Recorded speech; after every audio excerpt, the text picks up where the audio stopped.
हरीश की एक पत्नी थी जो बहुत बोलती थी और वो उसके ज्यादा बोलने से बहुत परेशान था। हरीश को पता चला कि जंगल में एक महात्मा आए हुए हैं। वह अपनी पत्नी को उनके पास लेकर जाता है और कहता है कि मुनिवर, कृपा करके आप इसे समझाइए, ये बहुत बोलती है। मेरे मना करने के बाद भी इसका दिन भर इसका मुंह चलता ही रहता है। मैं इसे कितना समझाता हूँ कि कम बोलाकर चुप रहना सीख, लेकिन नहीं, और हर बार इसकी वजह से लड़ ढाई होती है। महात्मा मुस्कुराए और बोले, मैं तुम्हें इस बात को एक कहानी की मदद से समझाता हूँ। मेरा गुरु का एक शिष्य था जो बहुत बोलता था। वह हर समय इधर उधर की बातें करता था और कभी शांत नहीं रहता था।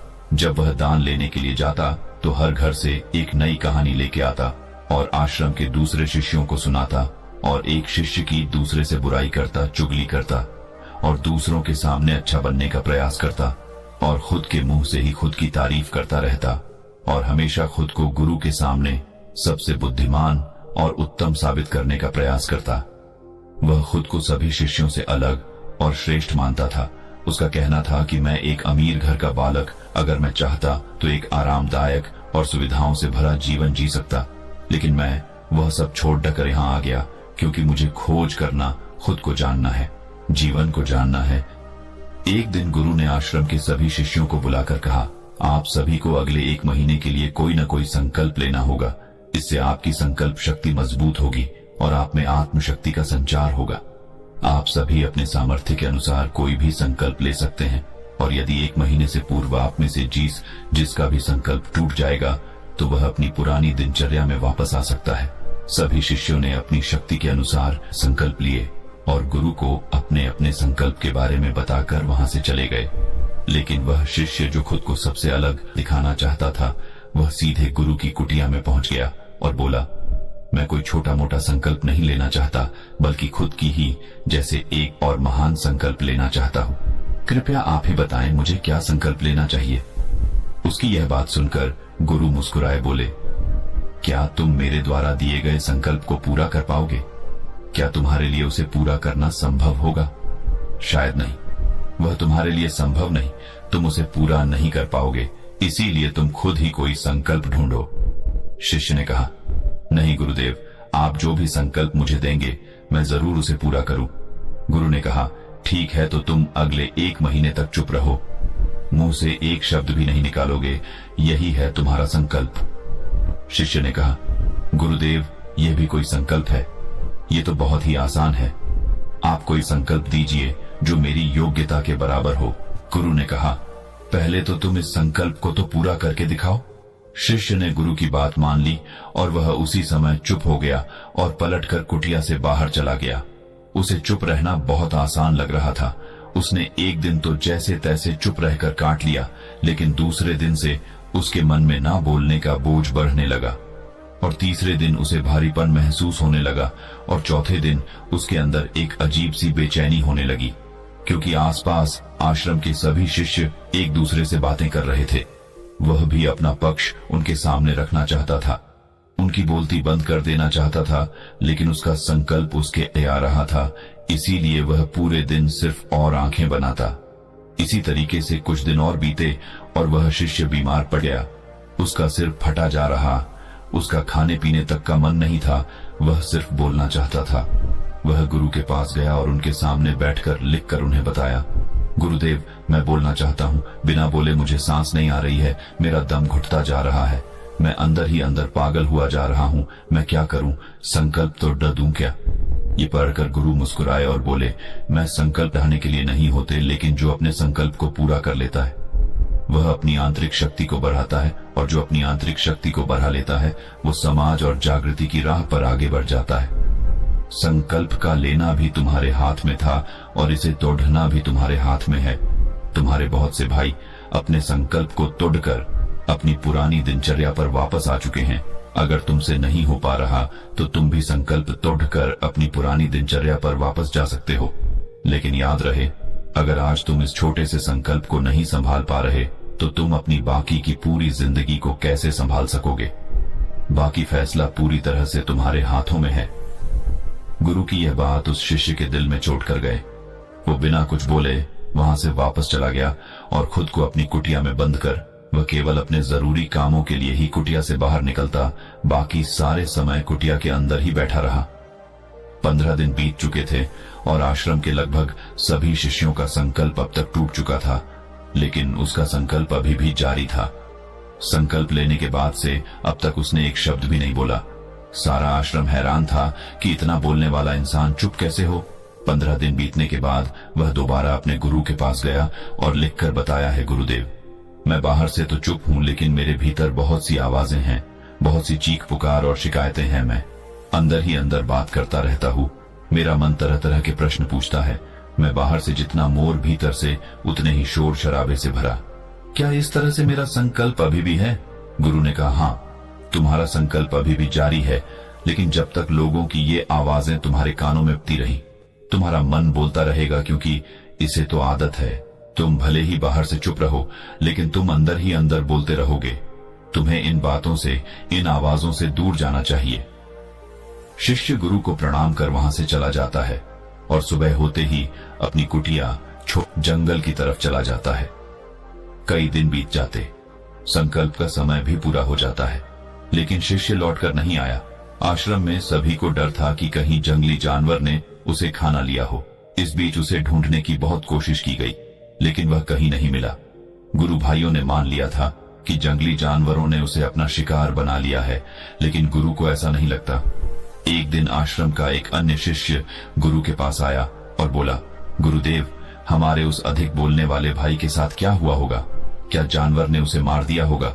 गुरु ने कहा, हो सकता है कि जानवरों ने उसे अपना शिकार बना लिया हो, लेकिन उसके न लौटने की एक दूसरी वजह भी हो सकती है।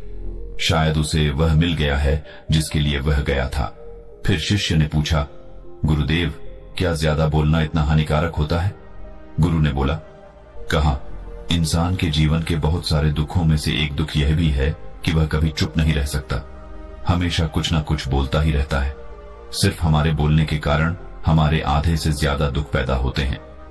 हम में से कोई भी चुप नहीं रहना चाहता, हम बस सामने वाले को सुना देना चाहते हैं। जो भी हमारे मन में है सब निकालकर उसके मन में बैठा देना चाहते हैं। उसे समझा देना चाहते हैं कि देख, तू गलत है और मैं सही।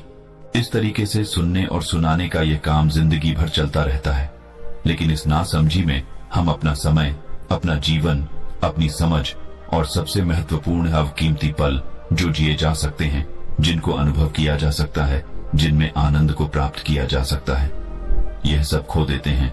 लेकिन इसके बदले हमें मिलता क्या है? कुछ नहीं, सब व्यर्थ और बर्बाद हो जाता है।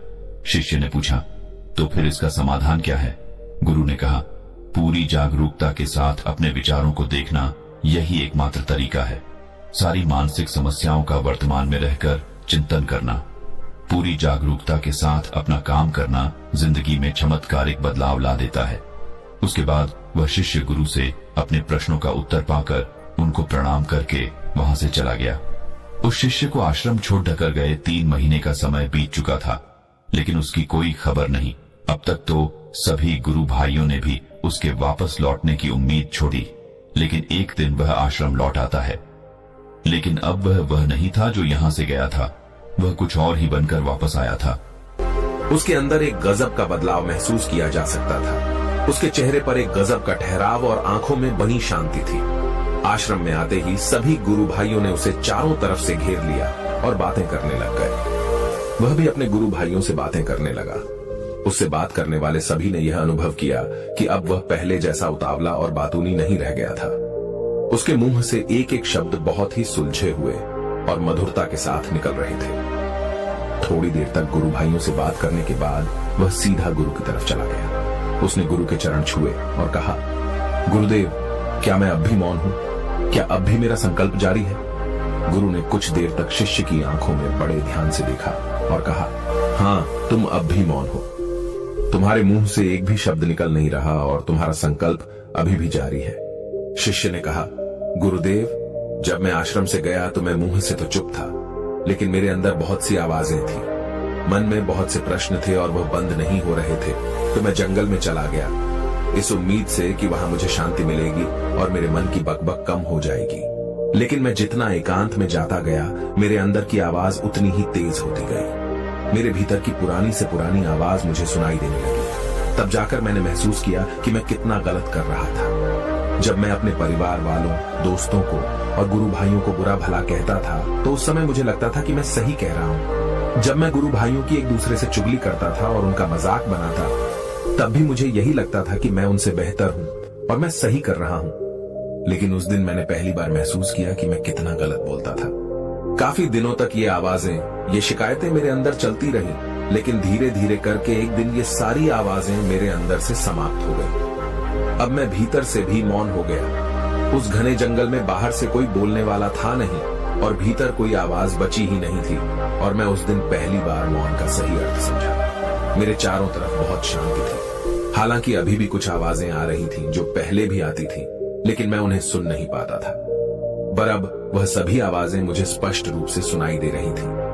हवा के चलने की आवाज, चिड़ियों के चहकने की आवाज और पानी के बहने की आवाज। ये सभी आवाजें मैंने पहली बार पूरे होशपूर्वक सुनी। अपने चारों तरफ इतनी शांति मैंने पहले कभी महसूस नहीं की थी। तो इस शांति को भंग करने के लिए मैंने पहली बार अपने मुंह से कोई शब्द निकाला। मैं चिल्लाया, हे ईश्वर, ये कैसी शांति है? सभी कुछ इतना शांत क्यों है? ऐसा क्या हो गया? लेकिन मेरे चिल्लाने के बाद भी शांति भंग नहीं हुई। सब कुछ पहले जितना ही शांत था, बाहर भी और भीतर भी। हे गुरुदेव, मैंने अपने गुरु भाइयों से बात की, मैंने आपसे बात की।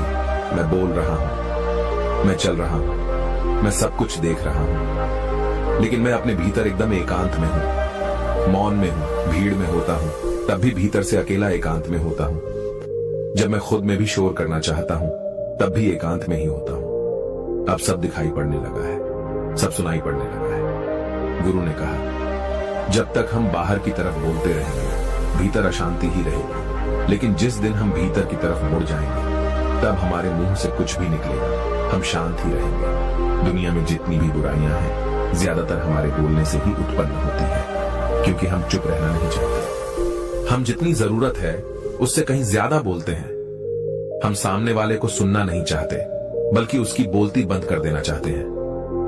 उसे समझा देना चाहते हैं कि मैं कौन हूं, मैं क्या कर सकता हूं, और यही हमारी जिंदगी का मकसद बनकर रह जाता है।